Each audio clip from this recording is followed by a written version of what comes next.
Good afternoon, and thank you for joining us at today's COVID-19 media briefing. Go ahead, Mayor Tory. Well, good afternoon. I want to start by acknowledging that today Municipal Affairs Minister Steve Clark announced on behalf of Premier Ford that the City of Toronto would be receiving an additional $95 million to help with city shelter costs related to COVID-19. This is very good news for the City of Toronto.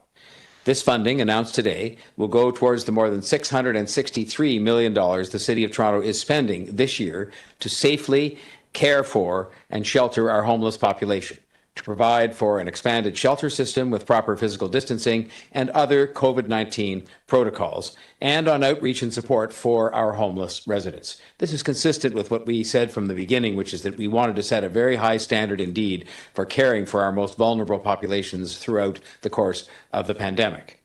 Coupled with last week's announcement by the province of an additional $91 million in funding for the TTC, plus $164 million for this municipal operating budget support for this year, this means that the Ontario government has now committed a total of $350 million in new relief funding since the passage of the city's budget just 3 weeks ago.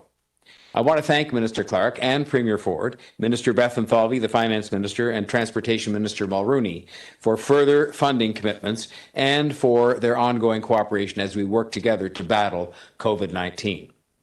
These commitments will cover more than half of the city's $649 million request for intergovernmental relief funding that we made in our 2021 budget.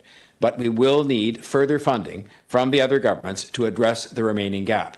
We are working hard to secure agreement to 2021 Safe Restart funding from the other governments for all cities across Canada, including the City of Toronto. I am determined to secure this support. These ongoing discussions with both the Province of Ontario and the Government of Canada cover a number of areas of need, including, in particular, I will mention supportive housing and the ask that we have made in that respect to care better and more effectively and more efficiently for some of our most needy citizens.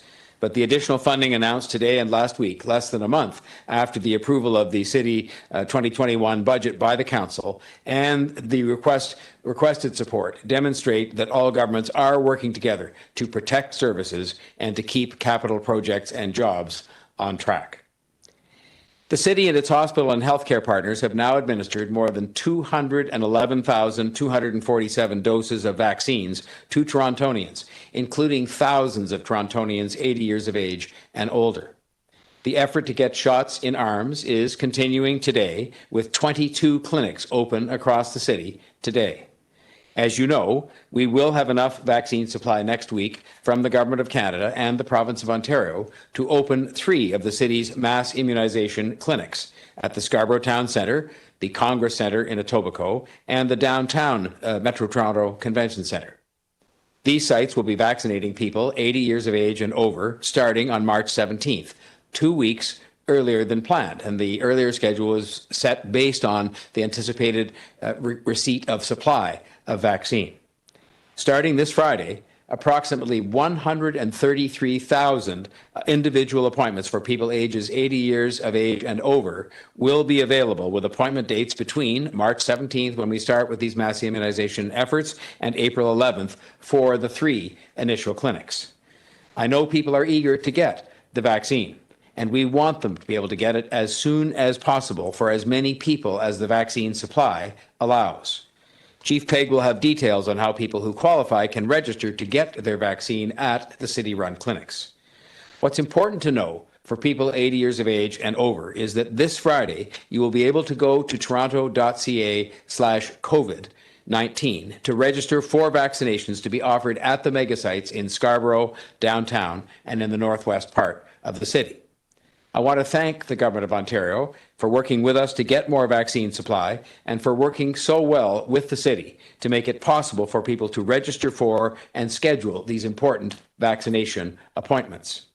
With predictable and large deliveries of doses expected over the coming weeks, as we outlined earlier on this week, I am confident that we will be able to start up the full suite of our vaccination efforts, including the remaining megasites, which are largely ready to open their doors, furnished and ready to go, pending confirmation of supply. And that's along with the many other community and mobile initiatives that we will use to help get Torontonians vaccinated.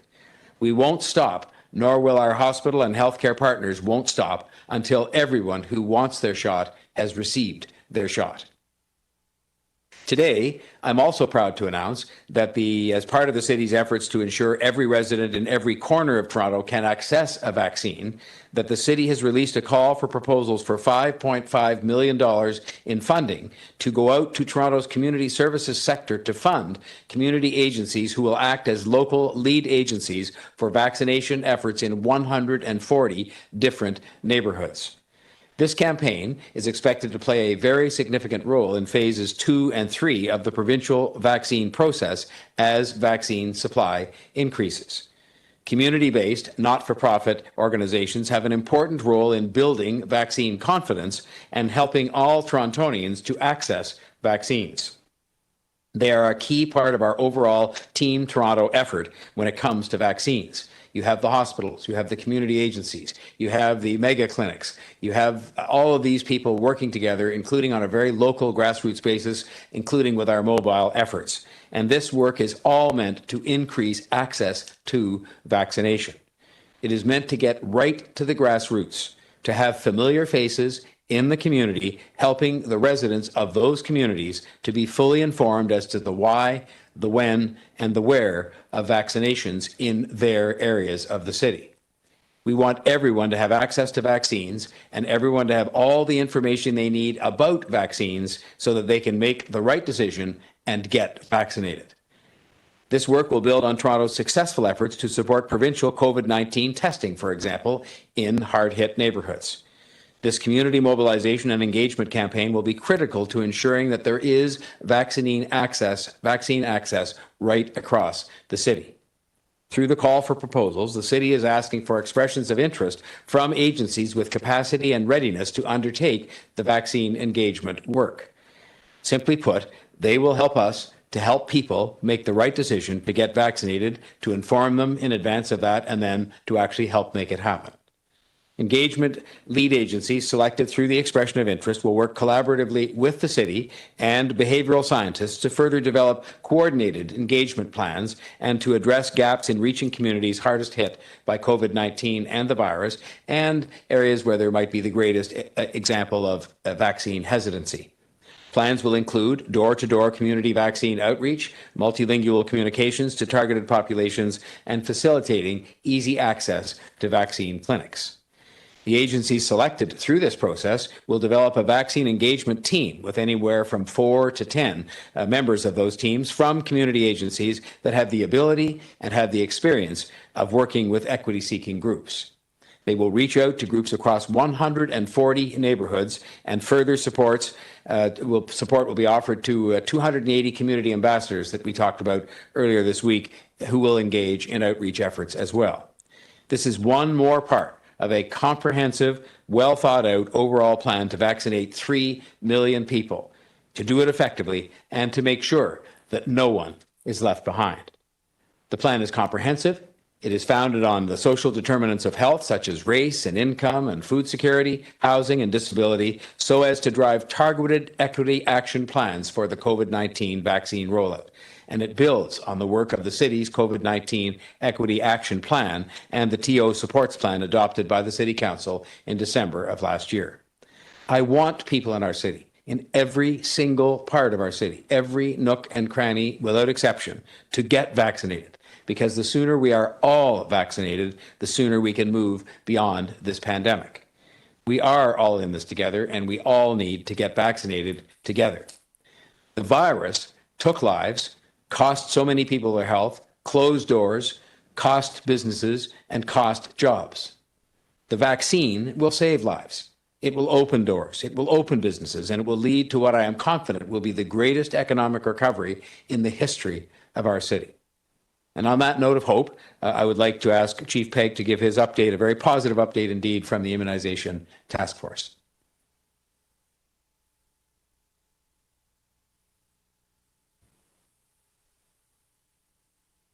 Thank you, Mayor Tory. Before I begin my formal remarks today, I would like to acknowledge that it was 365 days ago today that we first activated our Emergency Operations Center in response to COVID-19. Our teams have worked since that time to plan for and respond to the COVID-19 pandemic as it has evolved and developed. I owe a huge debt of gratitude to each and every member of our team who continues to do their best to help us manage this emergency and to get to the point where we can return to all the things we miss so badly. Thank you, one and all. You continue to make us all very proud.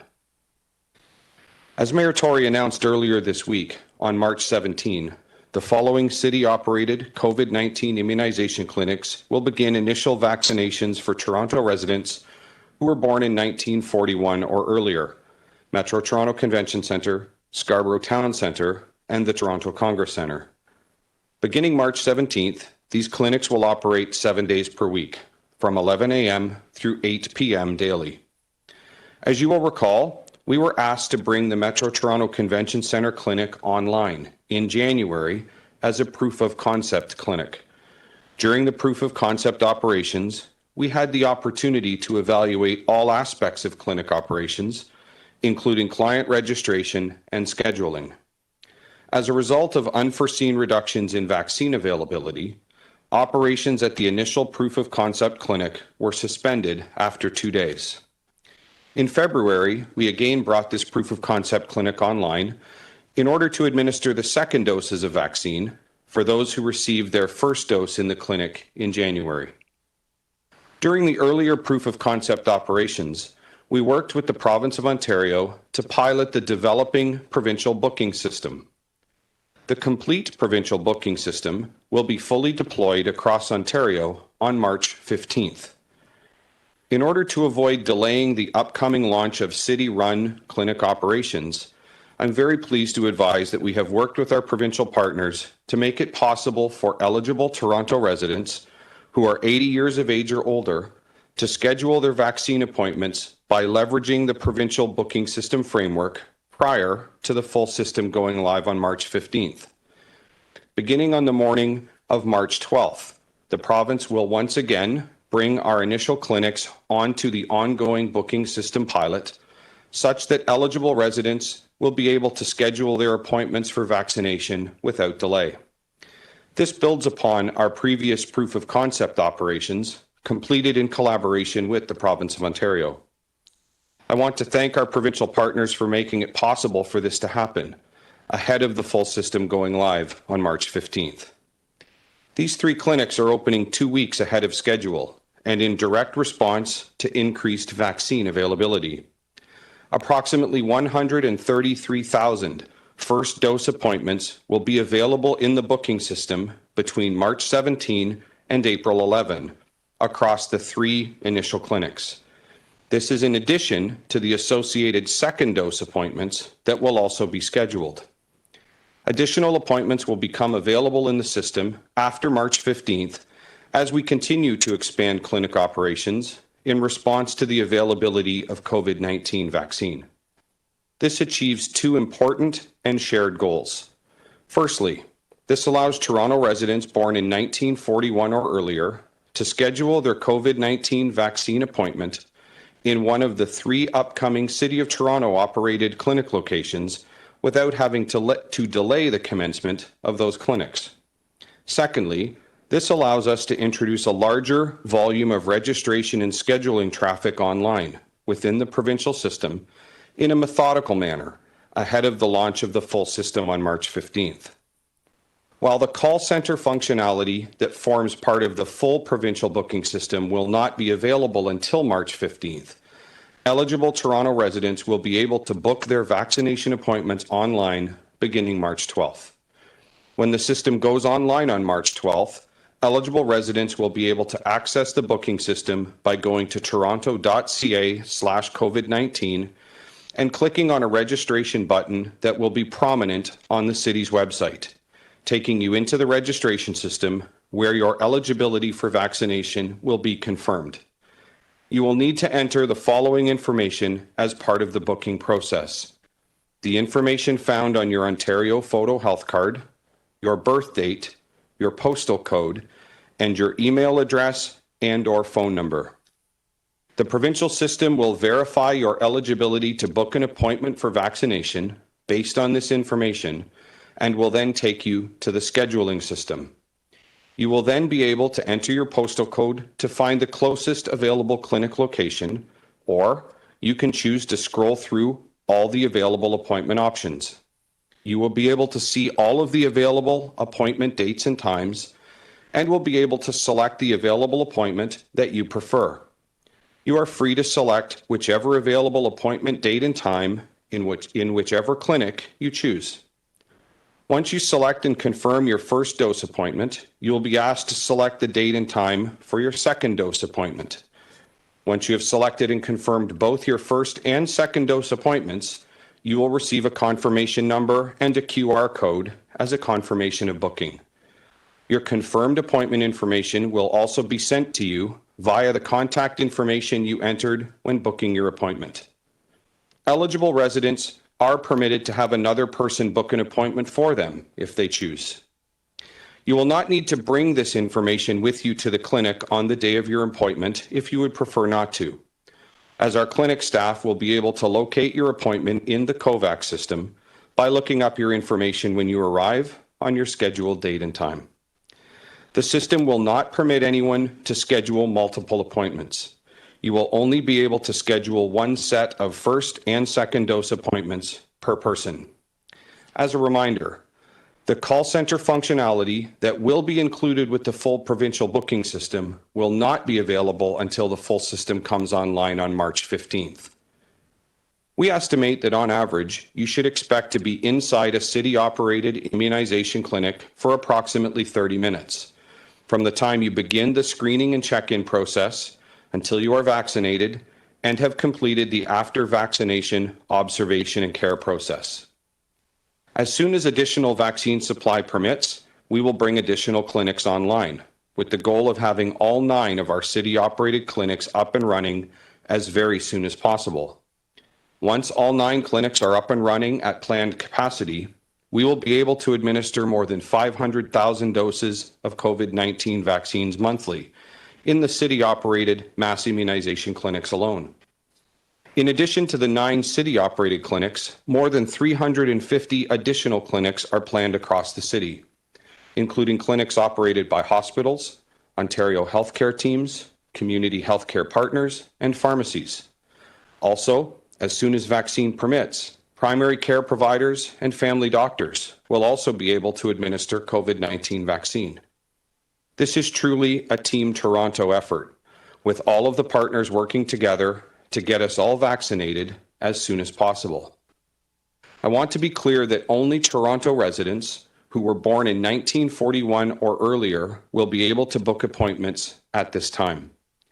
In order to avoid placing unnecessary loading on the booking system, we ask those who do not meet those eligibility criteria to avoid trying to access the online booking system until such time as you are eligible for vaccine.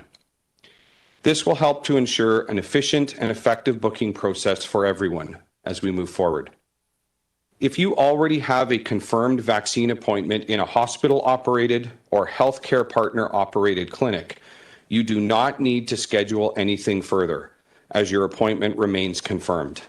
However, if you choose to book an appointment in one of the city-operated clinics, please be sure to cancel your other appointment in order to avoid missed appointments so that as many people as possible are able to receive their vaccine as quickly as possible. If you choose not to book an appointment when the booking system opens, or you are unable to book your appointment for any reason, rest assured your opportunity to book your appointment will continue. Once you are eligible for vaccination under the Provincial Vaccine Priority Framework, you remain eligible continuously thereafter. I'm asking for the assistance of all Toronto residents in not calling 311 nor Toronto Public Health for assistance with booking COVID-19 vaccine appointments. Our 311 and TPH staff do not have access to the provincial booking system and are not able to assist with booking COVID-19 vaccination appointments. After March 15th, the provincial booking call center will be available by phone. Finally, please remember that vaccine is not available in city-operated immunization clinics without a confirmed appointment. Please help us maintain effective clinic loading by not coming to a clinic unless you have a confirmed appointment. I thank everyone in advance for their continued patience and cooperation, and please continue to monitor toronto.ca/COVID-19 for the most up-to-date information on immunizations in Toronto. Thank you. I will now invite Dr. Davila to bring her remarks.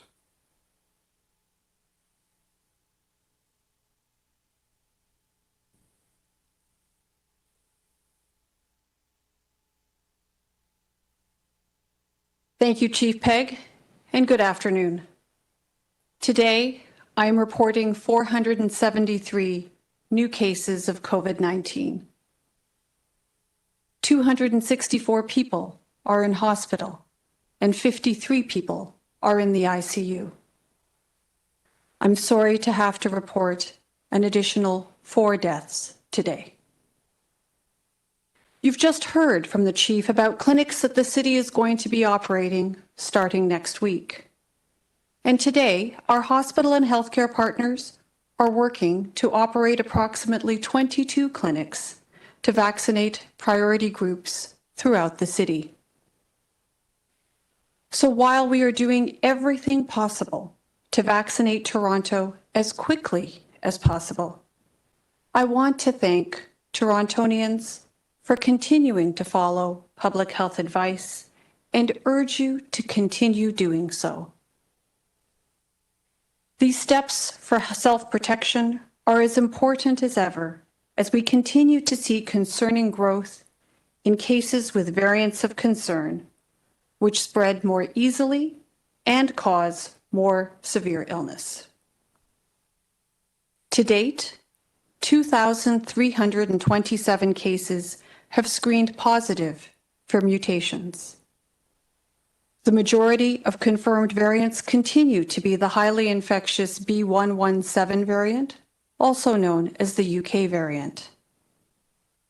There remains a real risk that we will begin to see an increase in COVID-19 cases over the coming days and weeks. The best way to prevent this increase is to stay at home whenever possible. Reducing the number of interactions we have with one another reduces the virus's ability to spread. Take care to keep distance between yourself and others not in your household, especially when you are indoors. These measures will reduce your risk of contracting and spreading any version of COVID-19. Tomorrow will be the 1-year anniversary of the World Health Organization declaring COVID-19 a pandemic. This anniversary coincides with a sobering milestone here in Toronto. We have now passed a total of 100,000 cases. The exact figure today is 100,897, and I would remind you again that the death toll is 2,699 people. We talk of exponential growth.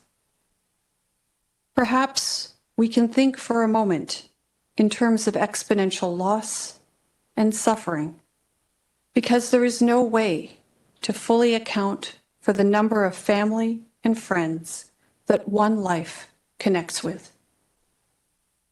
So many have lost loved ones to COVID-19, have fallen ill with the virus, and have had their livelihoods affected. I want to acknowledge this because while most of us are still here, the last year has been one of extraordinary challenge as our lives were uprooted. I particularly want to thank my team at Toronto Public Health. Like all of us, they live with the threat of COVID-19.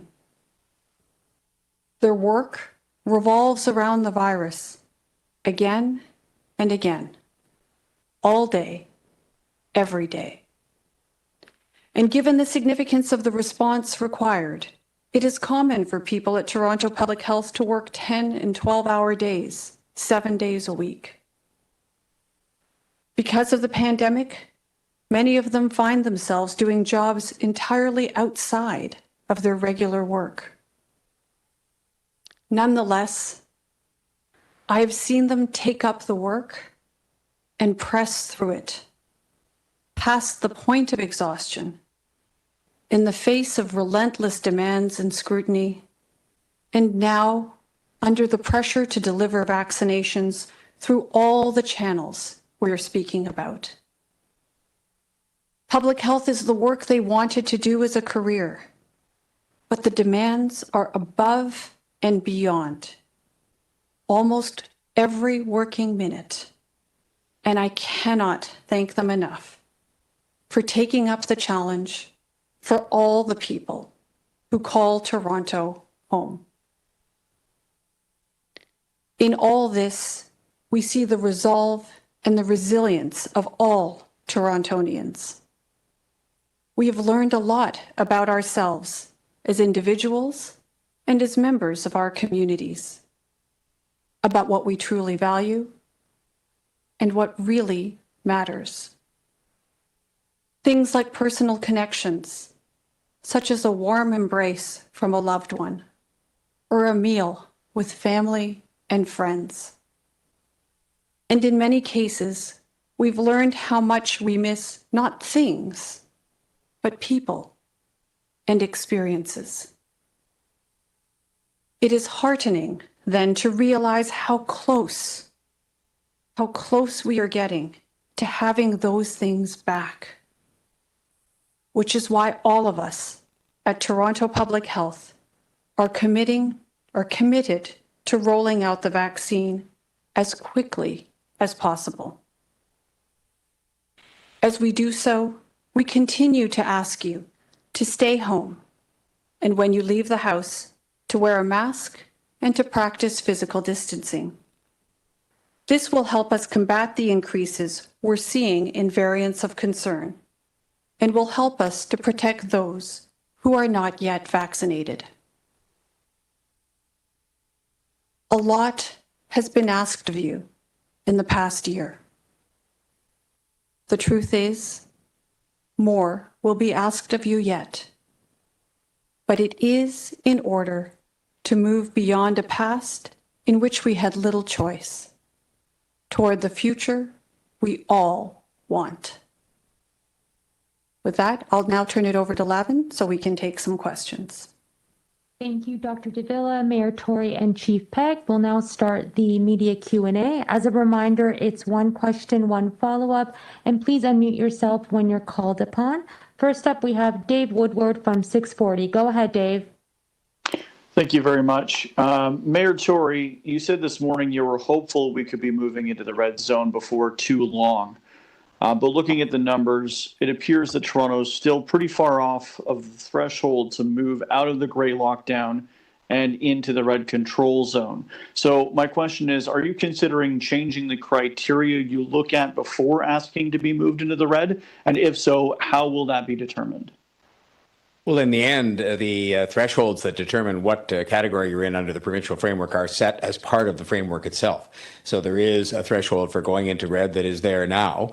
And I would just say that we're having continuous discussions, as we will continue to do, that focus on, yes, the health numbers, which are obviously very important, but also on the psychology of people, also on the regional context and what's going on in all the areas around us, because that has an impact. And then last but certainly not least, the state of the economy and the considerations we have to take into account in terms of the well-being of people overall. So we'll continue to have those discussions. The framework is what it is. We make a recommendation to the province and they will decide. And we'll look forward to having, the very intense phase of those discussions, probably not until early next week.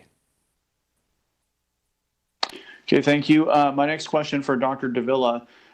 New StatsCan numbers that came out today suggest the majority of excess deaths during the second wave didn't come from older Canadians, but from younger ones, and suggested that it was indirect effects of measures used to battle the pandemic as the cause. So does that make you think twice about the measures that we're putting in place now?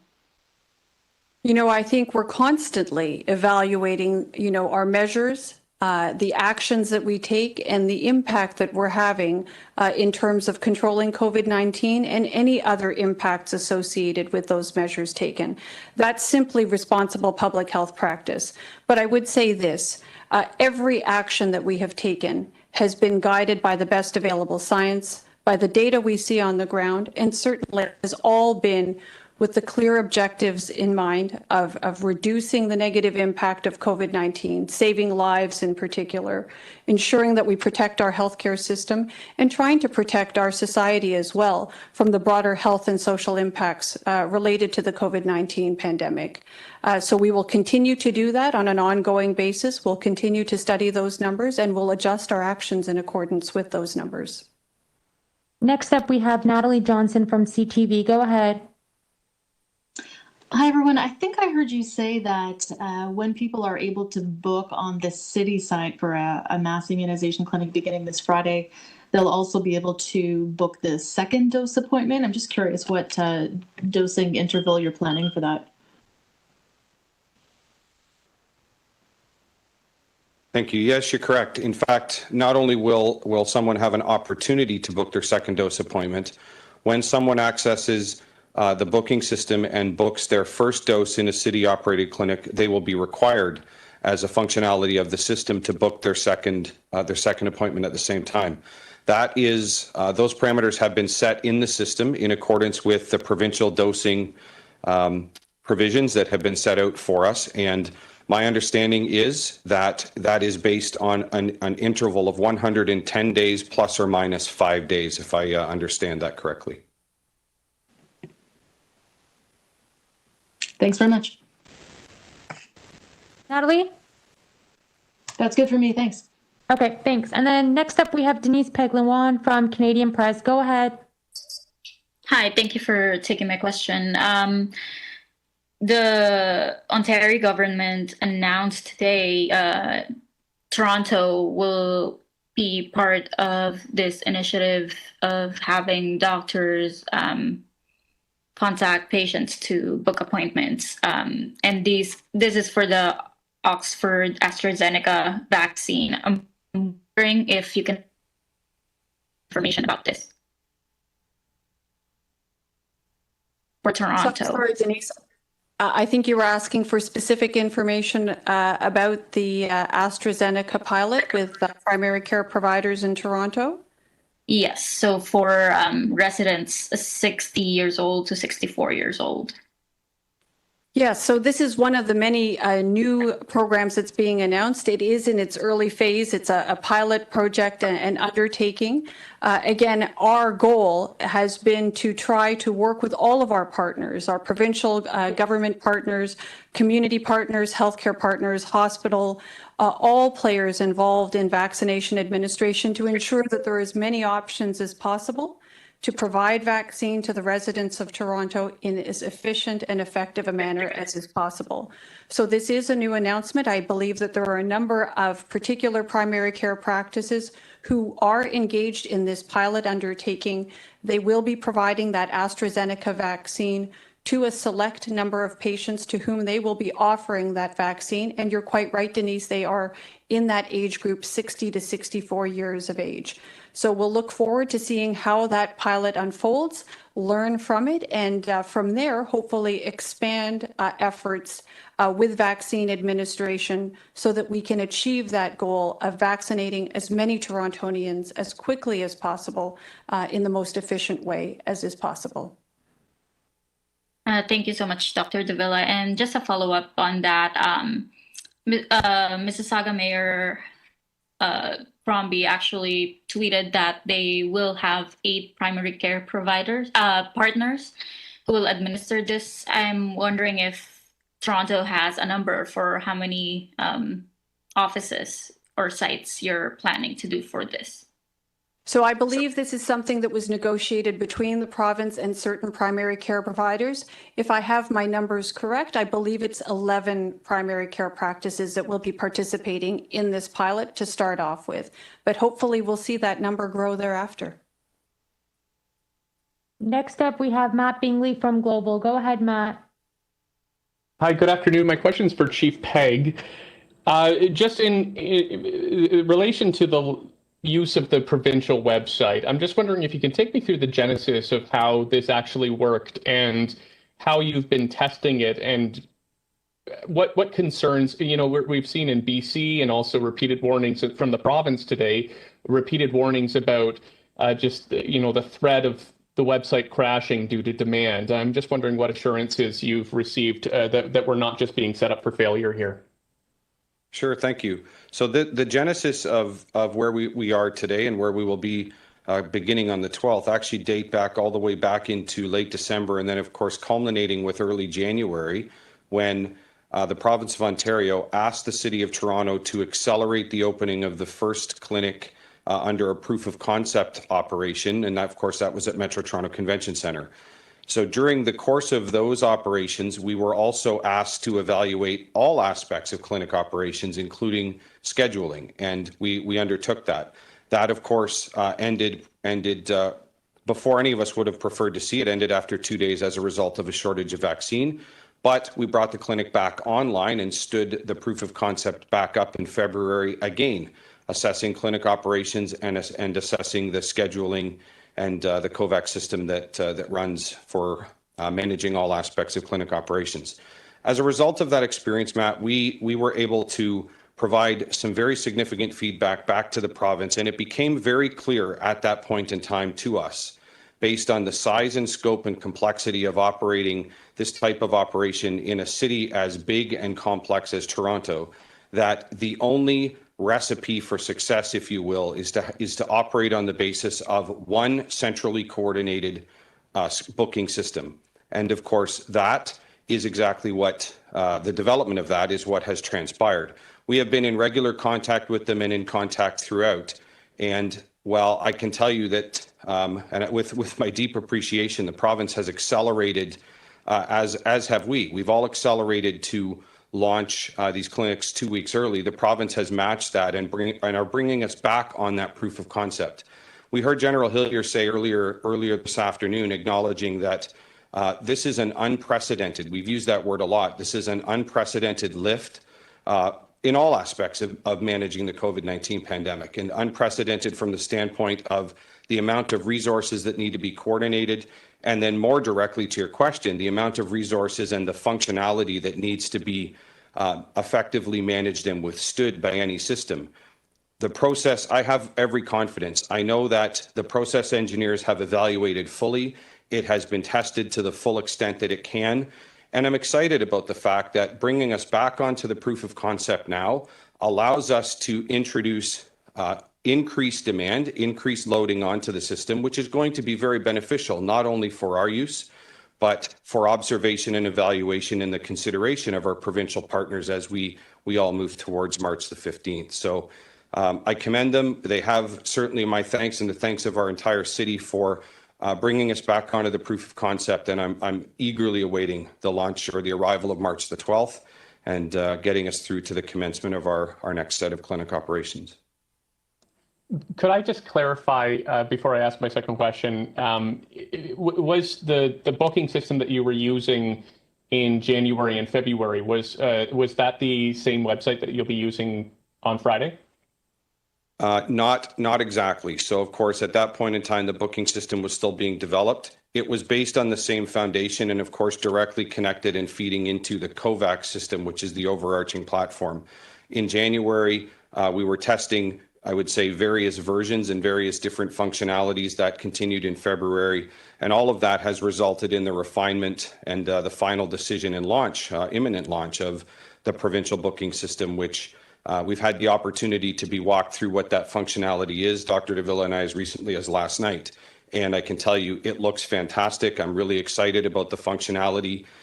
It appears to me to be very intuitive and a very seamless, means of moving through the process. And based on what I've seen, I'm confident that it's going to meet our needs.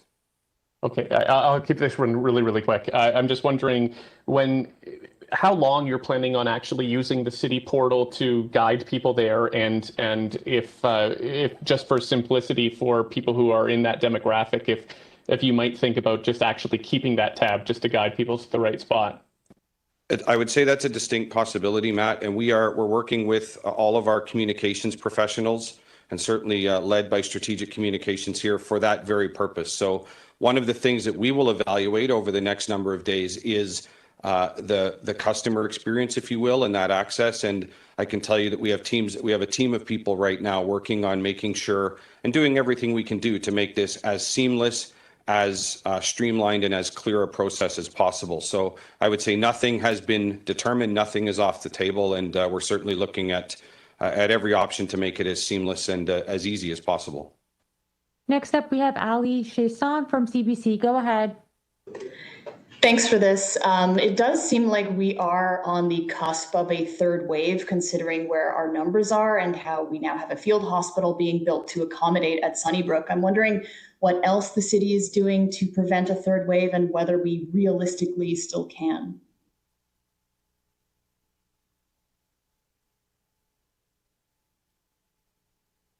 So I think that's an excellent question to ask. I think we're looking at variants of concern. We do see numbers and indicators that are unfortunately showing that there is still very much a real risk associated with COVID-19 and a surge in cases.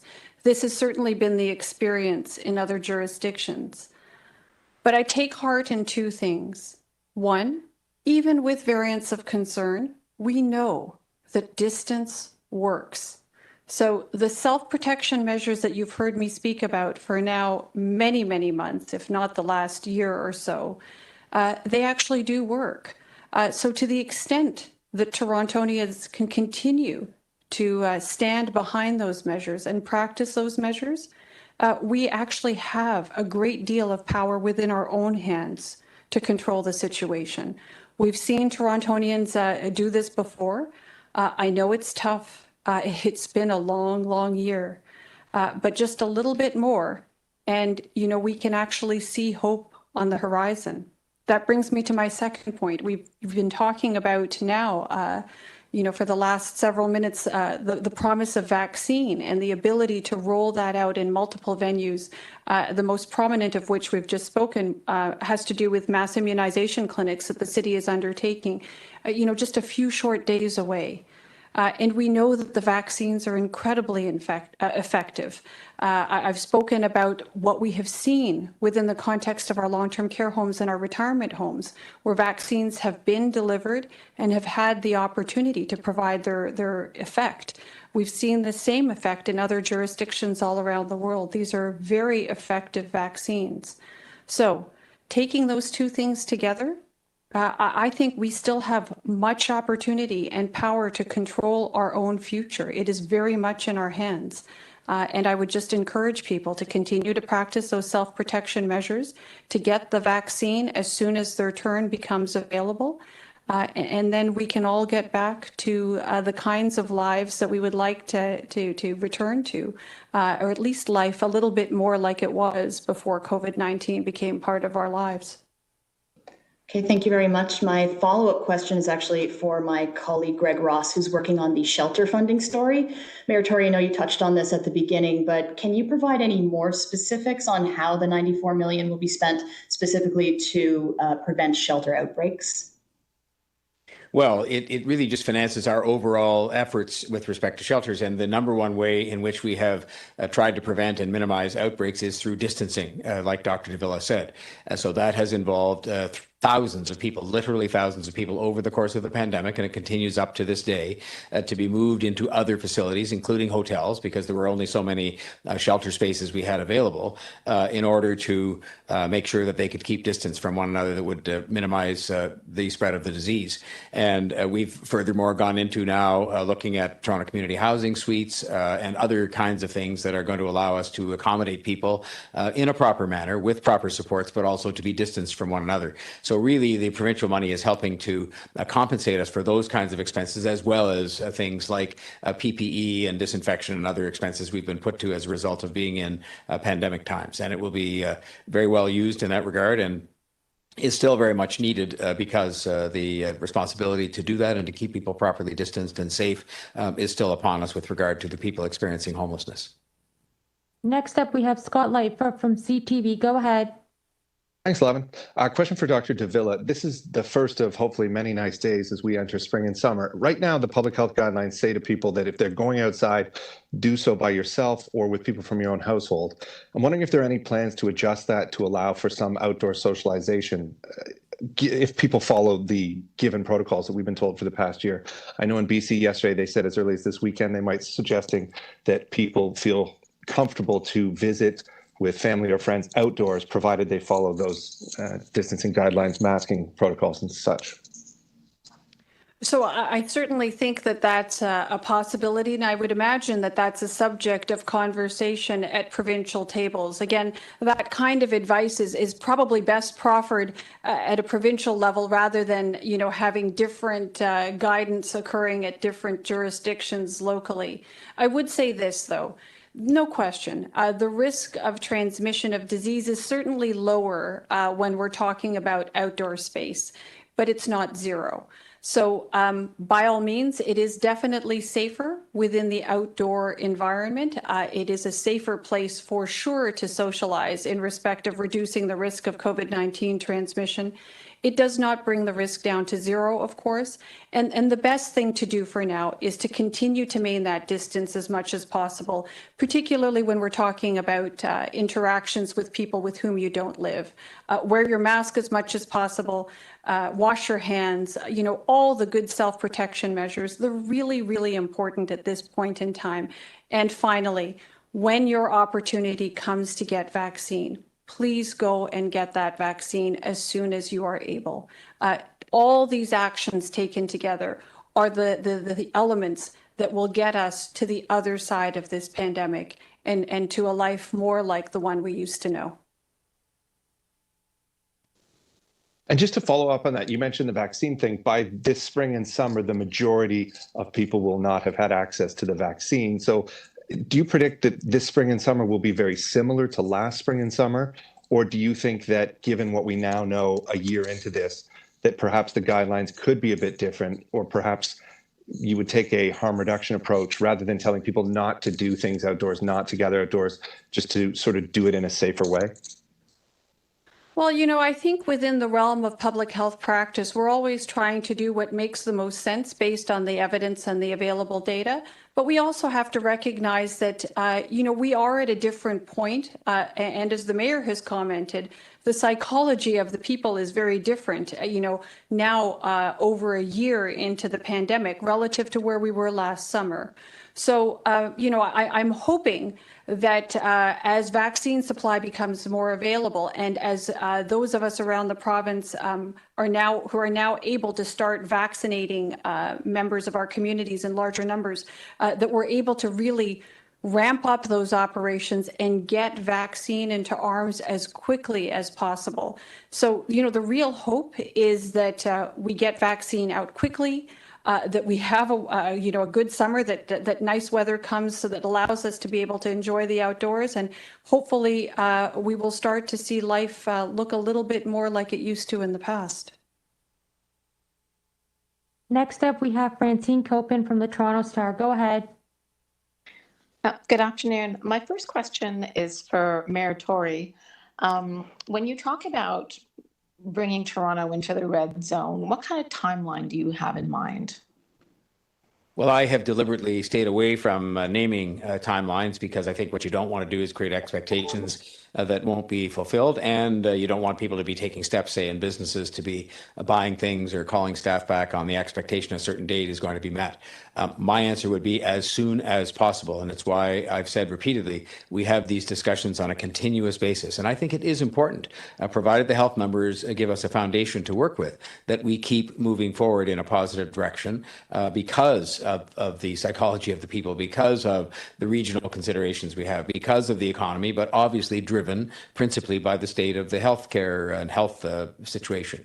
And so those discussions are going on continuously, and the answer is as soon as possible. And I think that, we'll as I said, probably be intensively discussing that into next week, because that will mark a 2-week point, but I don't think a 2-week point is definitive one way or the other, sooner or later, but it'll be as soon as possible. Thank you. My second question is for Dr. Davila.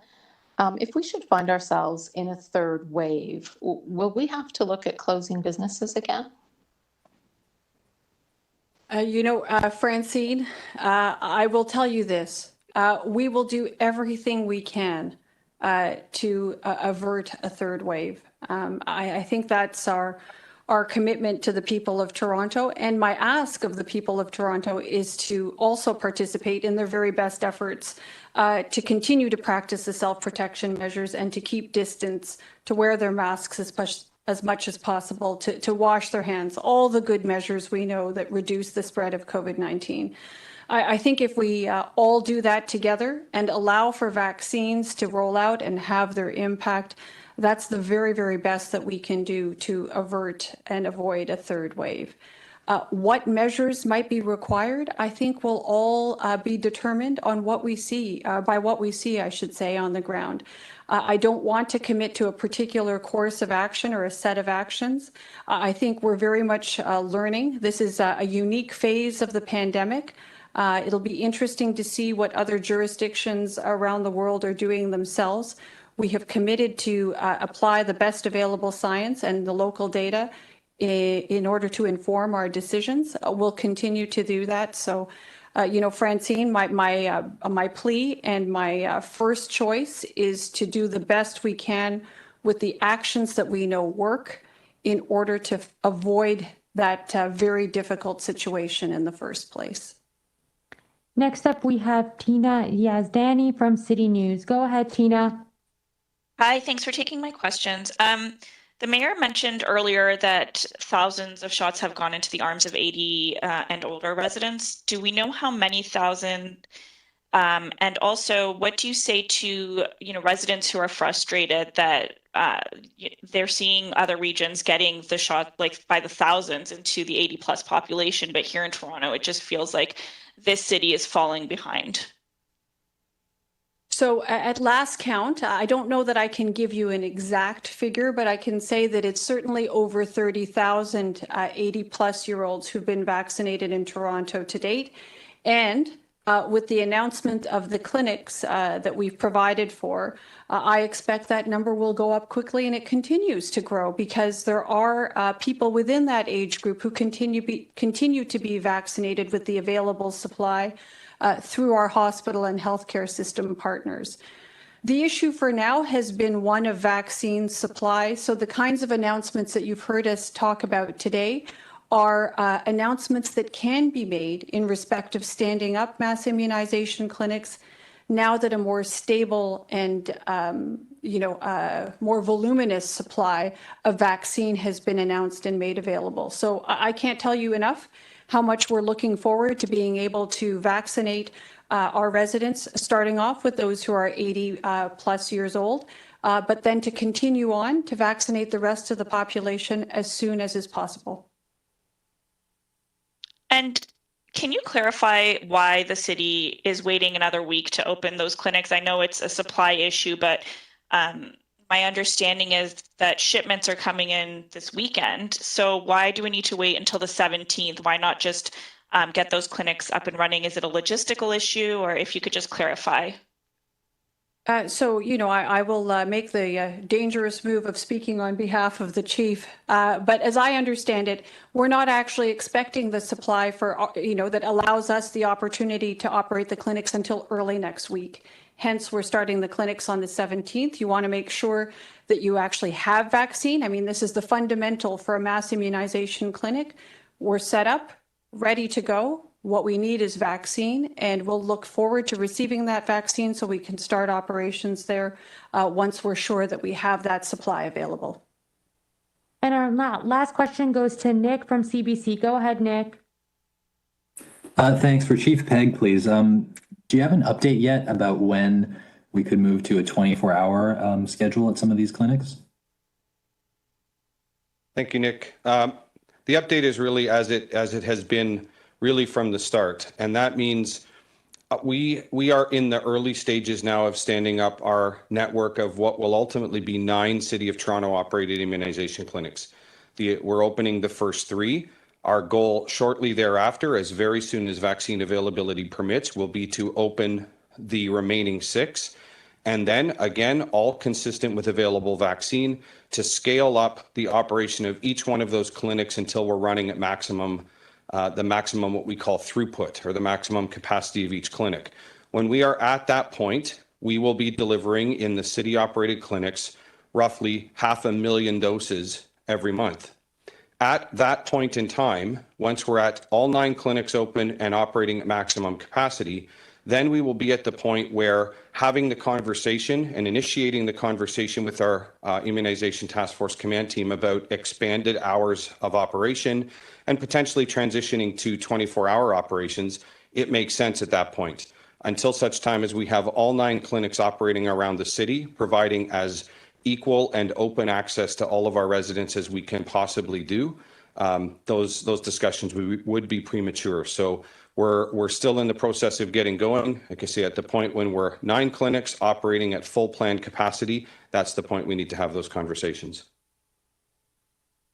Okay, understood. But maybe if we can just sort of imagine that possibility a little bit more, can you explain how it is that you think operating a clinic 24 hours a day would help the city's vaccination efforts? Who are the types of, is it essential workers, frontline workers who you envision going to one of those in the middle of the night or something? Can you just describe how you think those will help the effort? Sure. So, I mean, of course, the concept or principle of 24-hour operations is something that is it is certainly the opposite of a foreign concept to me. I have spent nearly 30 years of my life working in and managing 24-hour operations. So something that's very comfortable, for me, and that I'm very comfortable speaking about. The time that we would consider going to 24-hour and the rationale for doing that would be simply because we now have the available vaccine and the available client demand in order to justify making more and more and more and more vaccine available. So it's really about expanding the available capacity of the clinic. Yes, of course, it would potentially expand or I guess you could say add additional availability through the overnight period as well. But really it is a function of expanded capacity. And like we have talked about from the very start, when we started to plan our mass immunization clinic strategy, we built things like scalability of clinics and built in the plans to potentially and understand how we would or could expand those hours of operation. It could be into different hours. It could be staggering hours. It could be moving into operating overnight. All of those, I would say, are possible. But the conditions are we would need the sustained and reliable availability of vaccine to make it happen. And we would need to know that there is a drive and an interest and a need from a public and a client perspective, which I'm sure there would be. So it's about getting us fully scaled, getting to the point where we have the vaccine we need to deliver at an even greater level. And I can assure you, nothing will make me happier than to go to the immunization task force and say that we have hit our max capacity within our immunization clinics. There's more vaccine available, and we now need to figure out how we're going to expand. That will be a good day for me. That's it for today. Oh yeah. Go ahead, Mayor. I just wanted to go back, if I could, to Tina's question before and make something perfectly clear. If you'd gone a week ago, or even more than a week ago, to the majority, if close to all of our proposed mega immunization sites, and you'd looked in the window, you would have seen those places were furnished and ready to go. They were not staffed at that time in terms of people sitting there, because that makes no sense, but the staff was largely in place. And so we were awaiting supply. And the only reason they're not opening sooner than they are is because the supply, they're opening within a day of when we anticipate the supply to be actually delivered to us based on what the province says. In the meantime, today, we have 22 clinics operating across the province of all different kinds. We have vaccinated 211,000 people, including thousands of people over the age of 80. But remember one more thing. We had to, before we got to some of those people, vaccinate thousands upon thousands of people under the provincially dictated priority framework, which includes frontline healthcare workers, long-term care residents, and properly so. But we had far more of those people we had to do in the City of Toronto with the available supply before we could even think of moving to the 80-plus population, for example, under the provincial list. And so we just didn't have the supply to do more than that. Otherwise, we would have opened these mega clinics sooner because they were ready to open. And so we'll now open them. It's going to be a happy day next week, and we can get on with this, not to mention what's going on already at the 22 clinics today. Thank Okay, you. that's it for today, everybody. Thank you for coming. Our next update will be on Monday, March 15th. Have a good rest of your week.